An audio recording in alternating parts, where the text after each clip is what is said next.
भगवान के चरण में जब हम पुष्प चढ़ाते हैं ना, तो क्या बोलते हैं? वासंती का जाति सीरीस वृंदे बंधुक वृंदेरपि चंपकाद्ये पुष्पेरने केरली बिरताग्रे श्रीमज्जिनेन्द्रादियोगं यजेह श्रीमज्जिनेन्द्रादियोगं यजेह।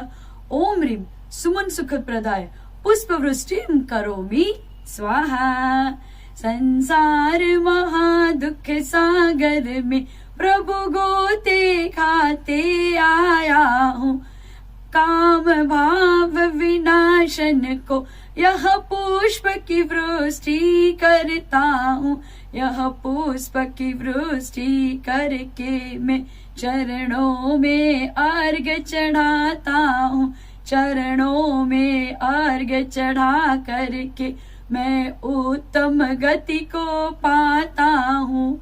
ओम नमस्ते भगवते श्रीमते अर्हंजिनाय पुष्पवृष्टि कृत्वा अर्घं निर्वपामि ते स्वाहा।